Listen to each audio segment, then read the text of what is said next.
most developed student, my name is Confident. Welcome again to the second part of the Mathematics N3 revision, and I'm continuing with the question paper that was written in November 2011. As I said, this is an old paper, but sometimes you find that the examiners, they like to bring these old questions time and again into the new exams. And in a way, they are recycling some of these questions, and if you get familiar with them, you might discover an identical question that you can pick up in your final exams. So let us look at now the next question. We looked at question 1. Now, if you have not looked at the first question, I will encourage you to go through our videos and you will find this question 1. Now, we are looking at question number 2, and in this case, and as I said, it's an old paper, so it might be not clear. But let us look at what we have in question number 2. Now, question number 2 is more like we are solving for x here. So look at question number 2, and then 2.1 says solve for x. Let's start with this question. It says 2 over x. If I can, just a few marks. Maybe if I can just write it down here. So we have got 2 over x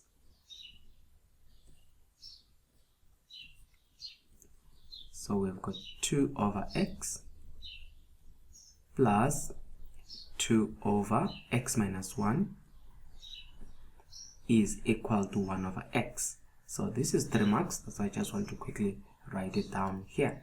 So we have that question and it's out of 3 marks. If I can just check to ensure everything is yes.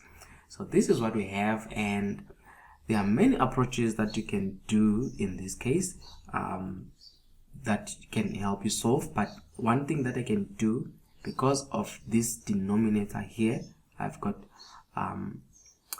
x, I've got x minus 1, and I've got x. So you can see the denominator I'm having is x and it's x minus 1. So the other ones are just a repetition in that case.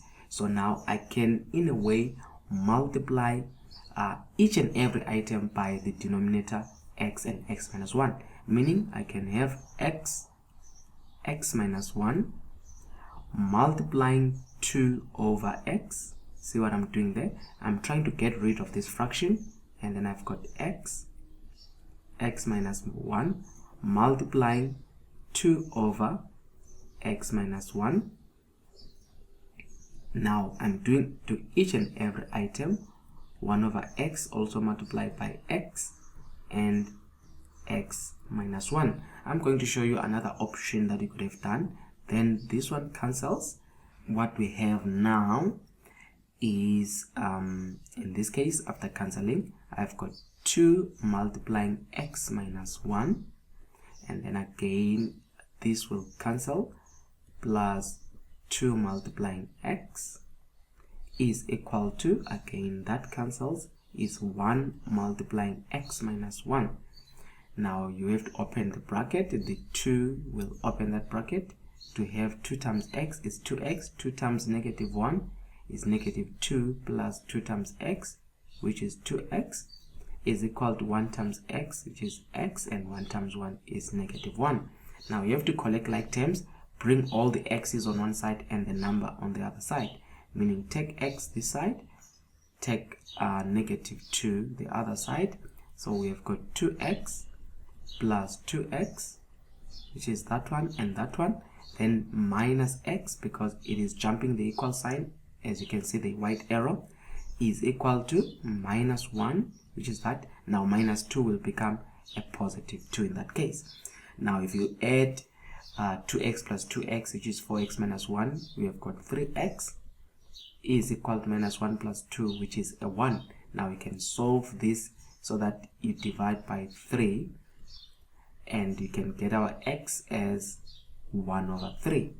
So that is one way, as I was saying, that could have been done in this case. So what is the other approach that could have been done? So what you have got 2 over x plus 2 over x minus 1 is equal to 1 over x.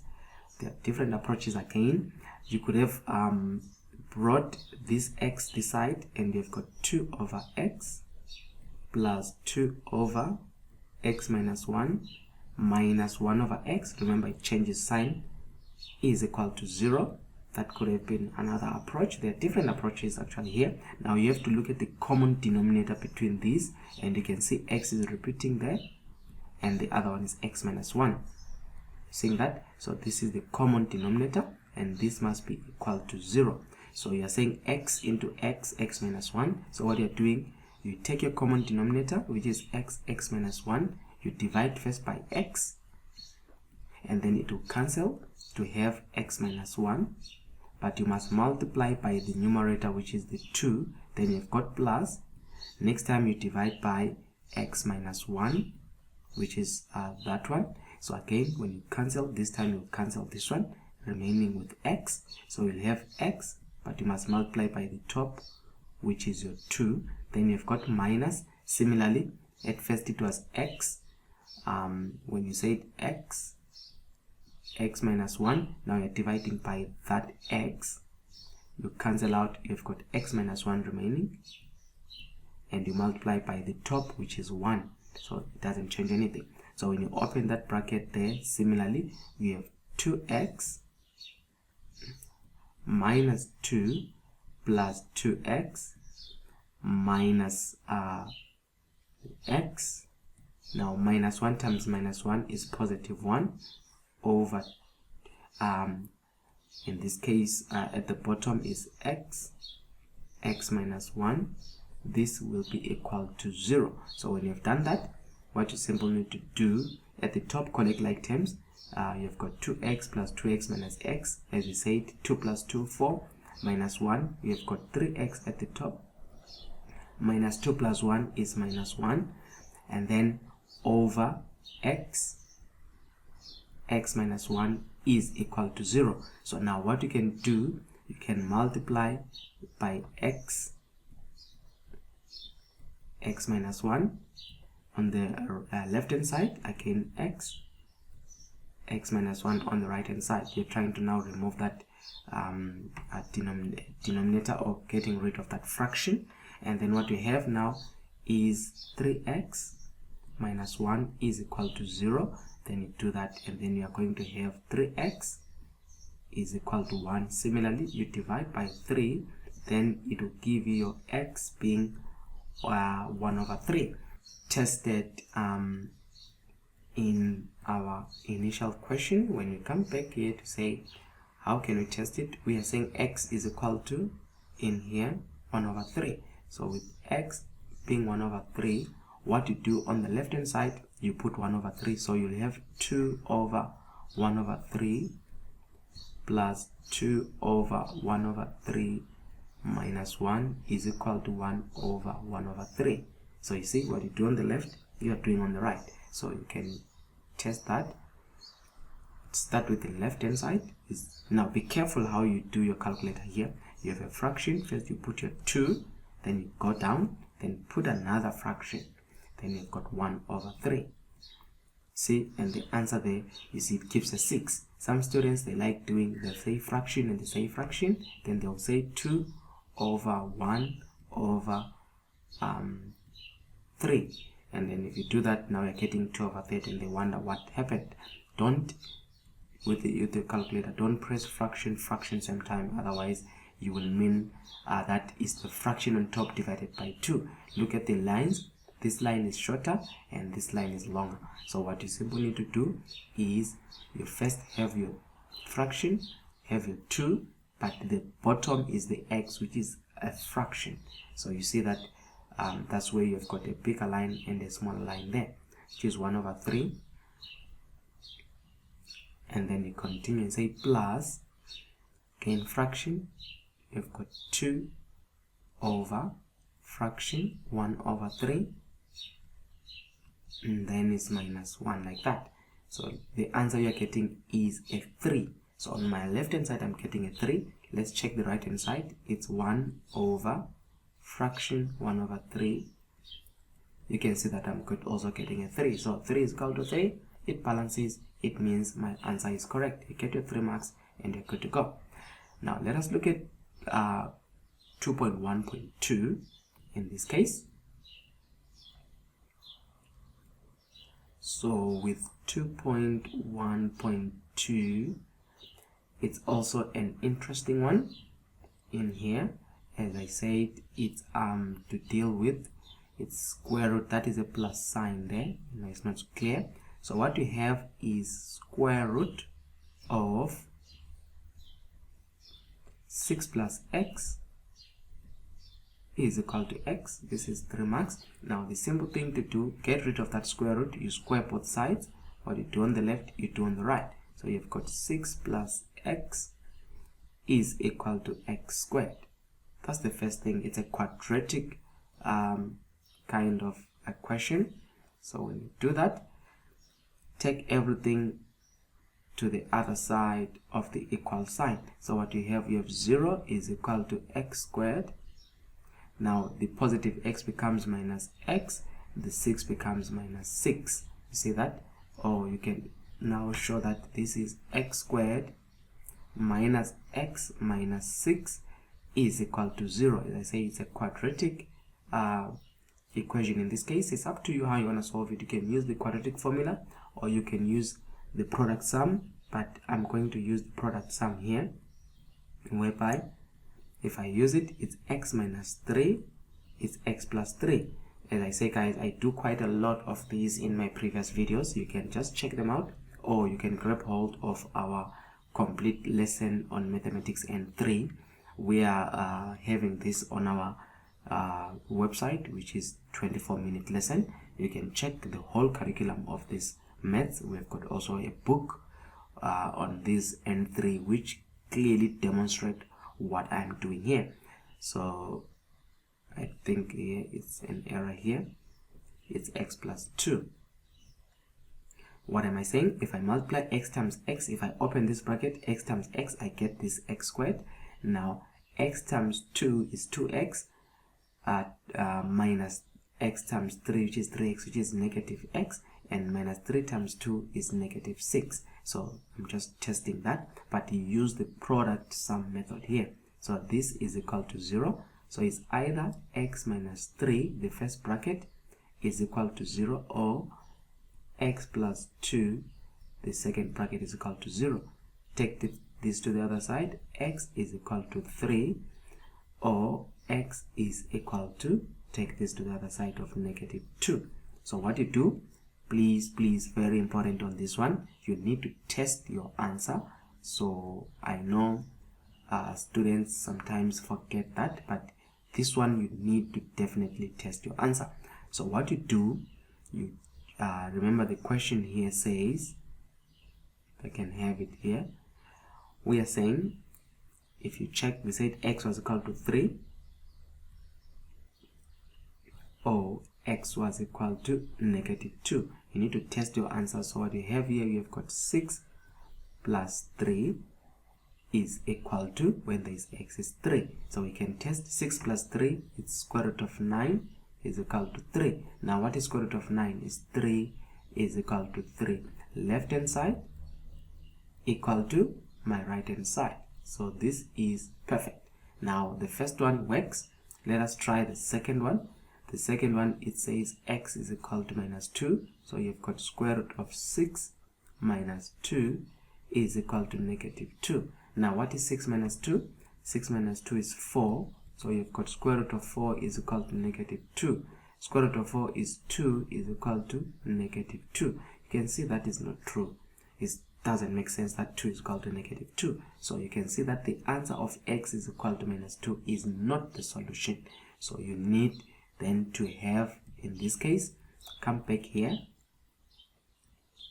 and you are going to say x minus 2 is not the solution to that. So the only answer there is that, but they give you a mark for that, so you need to be careful for that.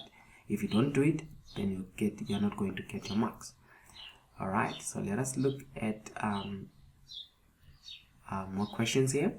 That is now question number, in this case we're looking at question number 2.1.3 says we are supposed to solve by completing a square. X squared plus 2x is equal to 6, and you need to be familiar with completing of a square because it is 3 marks, but it is something that is not complicated. So you have got x squared in here. We've got x squared plus 2x is equal to 6. So we need to complete a square here. First things first, what do? Check the coefficient of x squared. If it's a 1, then everything is fine. Then after that, you are focusing on that number. So you're going to say x squared plus 2x plus half. So you put that, it's 1 over 2, the coefficient of x, which is 2. Then you square that. That is the way you complete a square, is equal to 6 plus, you do the same thing on the left hand side, is 1 over 2 times 2 squared. What you do on the left, you do on the right. So that is what we mean by completing a square. So you've got x squared, in this case, plus 2x. Now plus, now half of 2, you can see it's 1, so it's bracket, it's 1 squared is equal to 6 plus bracket 1 squared. So if you continue working on that, you're going to say x. Now look at the part with the square. So that has a square, that has a square. So I'm going to have x plus 1. That is what I'm writing there. The plus 1 is what I'm using. So the x has a square, I have it. The 1 has a square, I have that. So that I'm using. But now I'm putting everything under that square. Is equal to 6 plus 1 squared, which is 7. Then I square root both sides. Now when I square root both sides, I must say plus or minus. So I've got x plus 1 to get rid of that square is square root. So x plus 1 is called plus or minus 7. And then to simplify it, take 1 to the other side. I've got x is equal to minus 1 plus or minus square root of 7. So you see, that is how I'm completing a square in that part. So it's minus 1 plus or minus square root of 7. I'm able then to use this answer to check my answer there. If I can say it says x squared plus 2x equal to 6. So I can test it and say, remember x is minus 1. I'll start with the positive plus square root of 7. And then that is squared. That's my value of x squared plus 2. And then in the same way, what I do is to say bracket minus 1 plus square root of 7. And then you close like that. It must give me a 6 when I solve it. So see, after doing that, minus 2, you see I get a 6, which means it's correct. Then I go back. The other one is the negative one. So you put, where there is a plus, you put a minus. Where there is a plus, you put a minus. I must still get a 6. That gives me a 6, which means my answer is correct. So that is how you solve this particular question in here. So you can see that. So that is how this could have been solved. So if I can just erase here.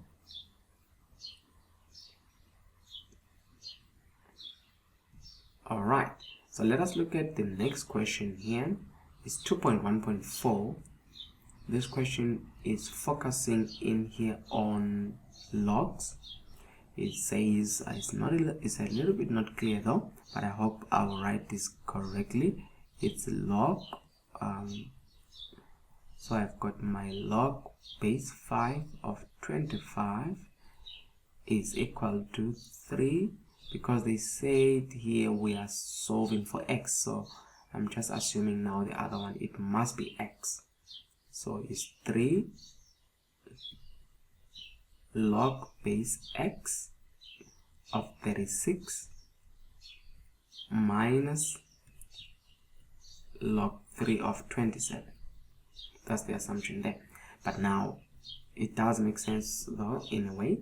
Let's make some sense out of this. Now 25 here is log base 5 of 5 squared is equal to 3 log base x of 36 minus log base 3. Now 27, I think if you check a calculator, is 3 cubed, which is 27. Yes, 3 to the power of 3. Now with the logs, remember the law of logarithms. It says here log in base a of b to the power c. Now this power drops down so that you've got c log in base a of b. That's the first part. Secondly, if you're given log base a of a, that is equal to 1. So what we do is this power 2 here, it drops down, and this power 3 here, it drops down first, so that you are having 2 log base 5 of 5 is equal to in this case is 3 log base x of 36 minus 3 log 3 of 3. So then we use this law to say if the base and the number matching, you get a 1. So this part here becomes a 1, and this part here becomes a 1. So I just want to show you this becomes 1 and that becomes 1 in a way. So when you use that concept, you have got here 2 times 1 is equal to 3 log base x of 36 minus 3 times 1. Hope you are seeing that. And then when you simplify this in a way, what you're going to have now, it's 2. This negative 3 will go this side to have now a positive. So it's 2 plus 3 is equal to 3 log base x of 36. I hope this does make sense. Then we have to divide by 3 first. Then we divide by 3. What we need to do is to get rid of that. So what is 2 plus 3, which is 5 over 3, is equal to log base x of 36. You can write it like this, interchange it in a way to say log base x of 36, see that, is equal to 5 over 3. I hope you see that. Then you can then say, if you are changing it now to exponent, how do you go about it? It is now saying this particular x, so it's x, this becomes the power, which is 5 over 3, is equal to that number, which is 36. That's how you convert that back into that. So how do you solve for x in this case? So what you're going to do, you're going to say x to the power 5 over 3. Let me write it properly like this. 5 over 3, you multiply it by 3 over 5. You see, is equal to 36 to the power 1. What you do on the left, say times 3 over 5. So I multiply by the inverse of that fraction, so that the 3 cancels the 3, the 5 cancels the 5. So what is x? X is 36 to the power fraction, which is 3 over 5. And the answer is 8,5858. In 3 decimal places, 8,586. 8,586. That is the value of x. But now here I can, in a way, use a different method here at this stage. As I said, it's log base x of 36 is equal to 5 over 3. Now I can identify that 36 is actually I could have done it not here, but I could have done it at this stage here, where I had 2 plus 3, which was 5, is equal to 3 log base x of 36. See that one? Now 36 is same as 6 squared, which is 5, plus 3 log base x, 6 squared. Now this 2 will also drop, but when it comes here it multiplies, so it's 5. So here it's 5 is equal to 2 times 3. You see what I'm saying there? It's just you multiply log base x of 6. So what did you be doing? 2 times 3 is 6. So you've got 5 is equal to 6 log base x of 6. Divide now by 6 on this side. So what we have is, in here we have 5 over 6 is equal to log base x of 6. Like I said before, when you're writing, changing everything, this becomes x, and then this becomes the power to the power 5 over 6 is equal to that number there, which is 6. So that's what you are having. So as I said, how do? You multiply by the inverse of this. So you multiply by the inverse of which is 6 over 5, then it's 1 times 6 over 5. When you do that, you've got now x is equal to 6 to the power 6 over 5. And then it gives us the same answer, which is 8,586. So this is how you could have done that. You can test the answer, but remember, when you're testing it, don't use the rounded off one. Use the original answer. So what you can do, remember we said x is equal to 6 to the power, you can use this one, 36 to the power 3 over 5, or 6 to the power 6 over 5. So I will come here and say, to get the whole number, x to the power 6 over 5. So this is the actual number that I'm getting. So I'm going to substitute it here. So remember, this becomes my answer here. So whenever I press AC, if I say answer, it brings me back that answer.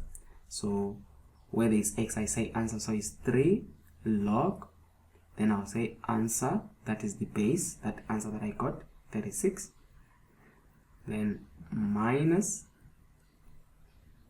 log base 3 of 27. So this will give me the answer. Let me see what I'm getting. I'm getting a 2 here. See that? Then I do my right hand side is log 5 of 5, log 5 of 25 actually. Not log 2, but log 5. And the answer is a 2. You can see that this does balance with my question. So let us look at the next part. And here we are supposed to make R the subject of the formula. It's 2 marks. I can quickly try to make it just directly on this. It's not complicated. It says make R the subject of the formula. So I'm given A is equal to P. It's 1 plus R over 100 and to the power of n. So I need to make this the subject. In this case, it is my R. First things first, I need to get rid of that P. So I divide by P on both sides so that the P is gone. So I've got A over P is equal to 1 plus R over 100 to the power of n. The next thing is to get rid of this particular n. And how do you get rid of that n? It's a on top here. So how do you get rid of this n? You can multiply, it's up to you how you want to do it, but you can multiply everything by power 1 over n. What you do on the left, you do on the right, 1 over n. So you can do that. So you have got a over p to the power 1 over n is equal to 1 plus r over 100. Remember, your focus is r. Now take 1 to the other side, and then after that you have got a over p to the power 1 over n minus 1 is equal to r over 100. Then you have to multiply everything by 100. Now put a bracket here, a bigger bracket now because you have a smaller one, and don't forget you are multiplying everything by 100. Then you'll be left with the r, and in this case my r, therefore my r is equal to 100 multiplying a over p to the power 1 over n minus 1. So that is how you could have done that in a way to simplify everything like that. So that is the simplification. Or sometimes it can go on to become this particular 1 over n. Some they can write it as 100. That n is the nth root of a over p. So if you see a question like that, it means that, and then minus 1 is still the same thing written in different parts. So this is the nth root of a over p. So that is that part. And then let us look at the next question. Now it's 2.3. Again, it's the same part. So you make n the subject of the formula. So you have got p to the power n, v to the power n is equal to c. They want us to make n the subject of the formula, but since everything p and v are to the power n, you are allowed to write it as pv to the power of n is equal to c. Now the one that we want, n, is an exponent, so we introduce either ln or log. So I'm introducing logs, so we are going to say log pv to the power n is equal to log c. You can introduce ln, then after that, remember, this exponent drops down. That's how it goes out of that being an exponent. So you've got now n log pv is equal to log c. Divide by what you don't want, which is log pv, and divide by log pv. So you've got that and you've got that, which is n is equal to log c over log pv. Then you get your n, which is actually 2 marks in that part. So it's not complicated in a way. It was more approachable in terms of that. That is 2 marks. Let us look at the last one. This question is now the end of this section that I'm going to do for today, and then we're going to look at the other section again, where I will post the next question 3. Let us look at 2.4. It says a rectangle has a length of, a rectangle has a length of 10 meters and a width of 3 meters. If the length and the width are increased by x meters, the area doubles. It says calculate the new length and the new width. So what we have here, I can have my line. So we have in here a rectangle like that. Okay, just so that I can have enough space. So we have a rectangle here like that. So they are saying this rectangle has a length of 10 and 3. So the length in here is 10 meters and the width is 3 meters. So you can see that the area is 10 times 3, which is 30 cubic meters. Alright, but it's fine, we can leave that for now. And then they are saying here, if the length and the width are increased by x meters, so now what they are saying is you are going to increase this particular rectangle here by x in this side, and even this side you are going to increase it by x. So which means you will have a new rectangle that is an increase like that. That's a new rectangle you are going to have. It's not drawn to scale in a way, but that's what you are having, like that. So what we are saying is it is increased by x. So what does it mean if they say it is increased by x? Now you need to be very careful here, because you have from here to here x, and you have also from here to here x. So you can see that the length, if you look at it from here, you have x, and from here to there, see, you have 10. Then from here, I can just erase this part here. So from this point to this point is x, and again from this point to that point is x. So you see that it's interesting to say the new length is 10 plus x, which is 10 plus 2x. You do the same with the width. If you look at the width here, you have here your x, and we have here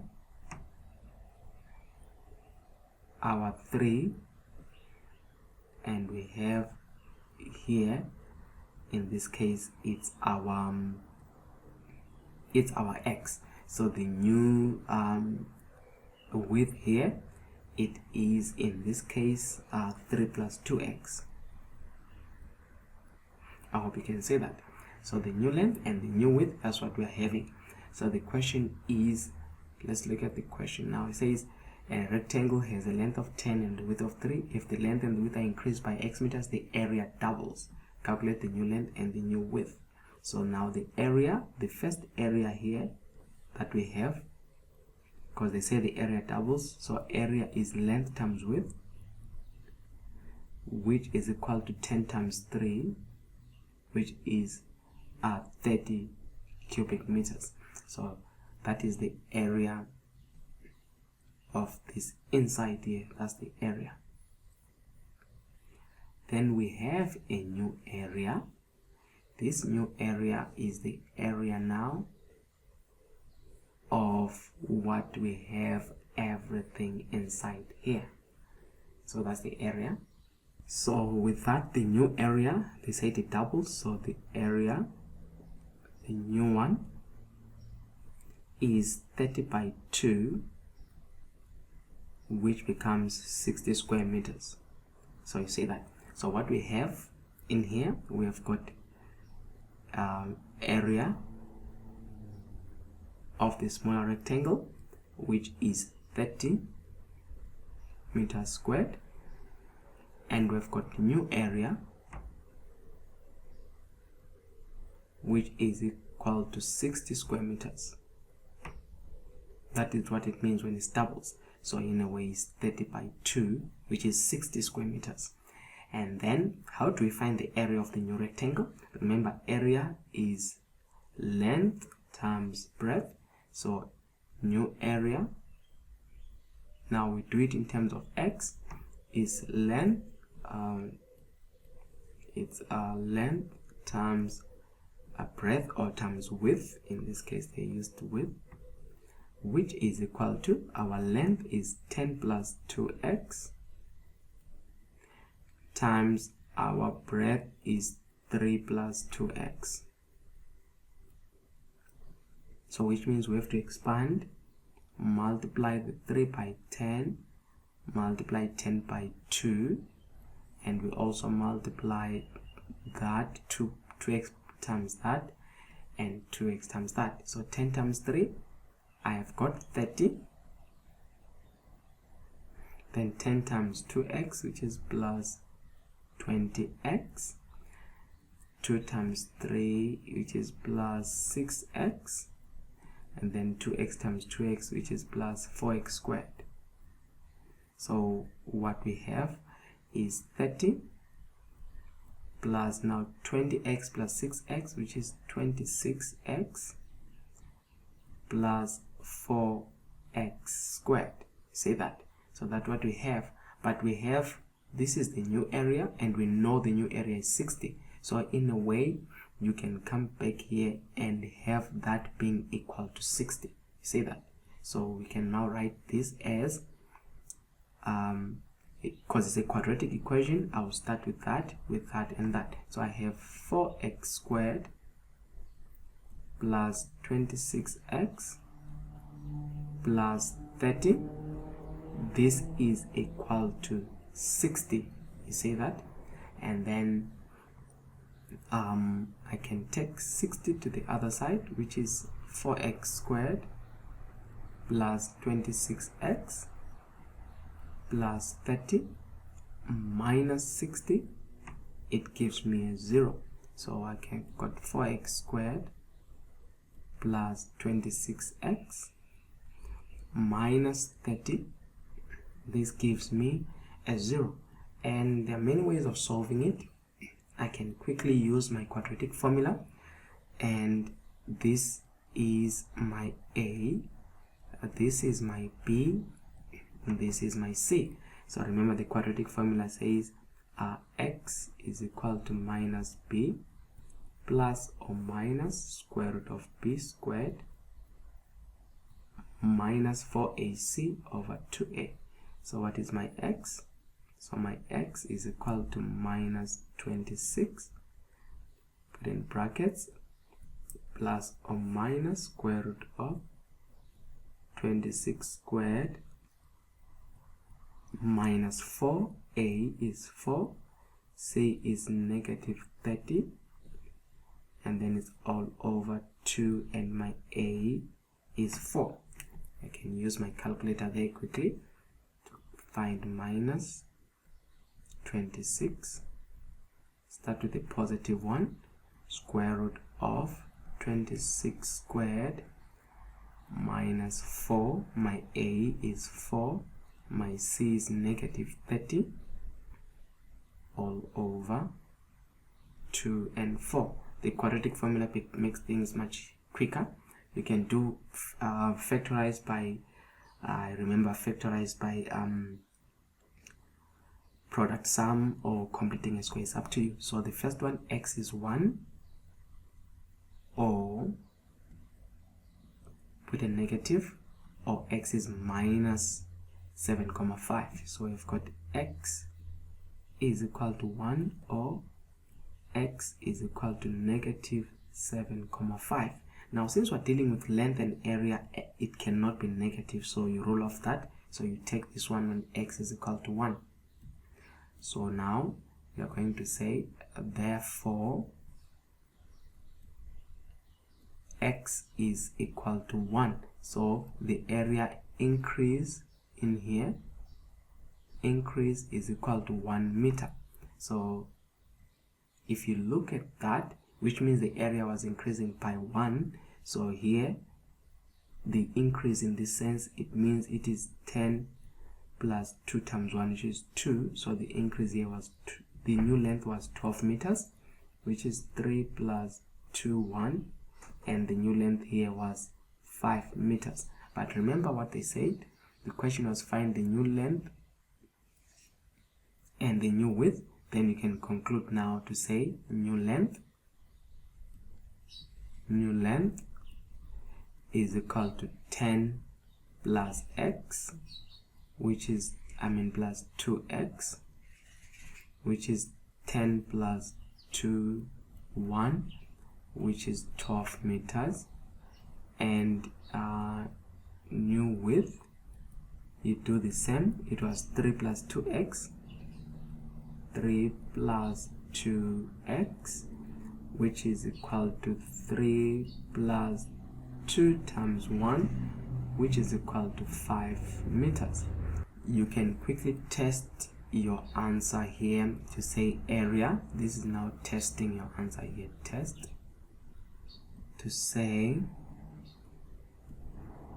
new area is equal to length times breadth, which is 12 times 5, which is balancing to become 60 square meters in that sense. So you can see that is how this particular question could have been solved. So now guys, we've come to the end of this section. It was 20 marks as you see, and with the 20 marks you are able to answer this question. It has different approaches, and it was actually not as complicated as in a way making it easier for you to approach it. I think 2.4 is the one that kind of was supposed to be giving you a little bit of extra thought. If ever you didn't approach it well, you would have actually got it wrong. Now we've come to the end of our lesson. Remember to subscribe to our channel and to like our videos. Remember to also comment whenever there is some suggestions. Remember to send us your comments below. Thank you.